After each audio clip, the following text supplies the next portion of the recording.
Pemirsa, kasus pemerkosaan yang dilakukan dokter residen anestesi di Rumah Sakit Hasan Sadikin Bandung menghebohkan publik. Pelaku Priguna Anugrah Pratama memperkosa 3 wanita dalam sepekan dengan memberikan obat bius terlebih dahulu. Kasus ini viral setelah dokter gigi Birza Bangku Anom ikut membagikan kronologi kasus itu.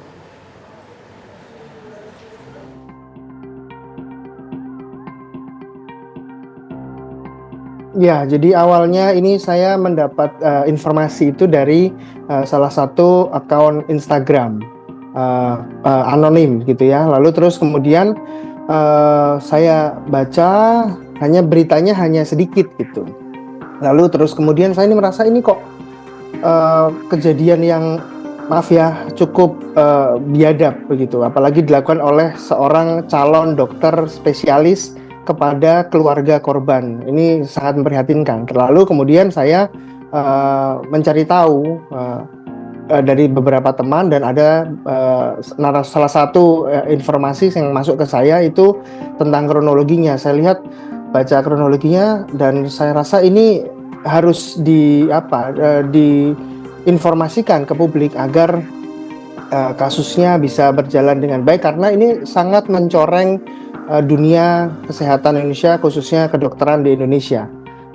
Pelaku ini telah menghancurkan ribuan dokter baik lainnya yang sedang berusaha untuk melayani pasien dengan sebaik-baiknya.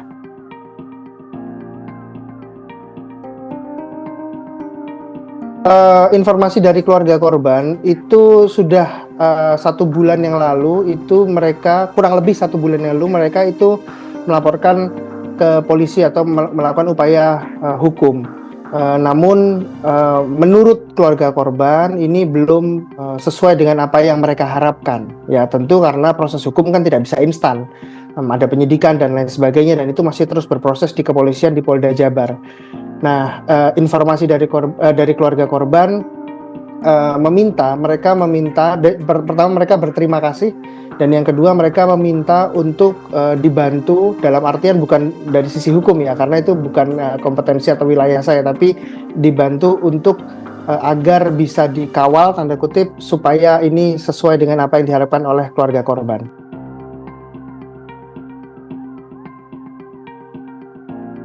Ya, tentu sebelumnya ini tidak bisa dianggap sebagai generalisir atau semua pendidikan atau peserta didik dokter spesialis itu melakukan hal seperti itu.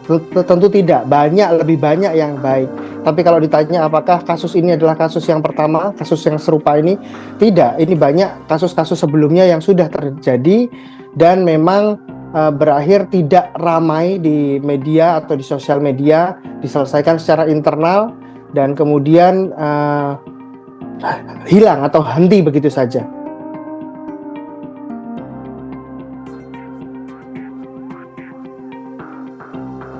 Ini kasus-kasus yang memang mungkin mengejutkan, tapi memang banyak yang terjadi. Salah satu di antaranya adalah ya yang terjadi yang baru-baru ini, pelecehan seksual, lalu perselingkuhan itu banyak sekali ya, perselingkuhan hingga akhirnya suami atau istri sahnya bercerai dan lain sebagainya gitu. Lalu bullying ya, kita ingat bahwa beberapa bulan lalu ada kasus yang di Semarang cukup viral dan besar juga kasus itu. Bullying itu banyak sekali dan tanda kutip pemerasan ya, dan juga pelecehan ini yang paling banyak, perselingkuhan dan pelecehan. Namun ini tidak sepenuhnya diketahui oleh pihak kampus atau pihak universitas atau pihak rumah sakit. Nah, dari situ berarti bisa kita tarik kesimpulan bahwa ini pengawasan ini harus lebih diperketat lagi atau diperbaiki lagi.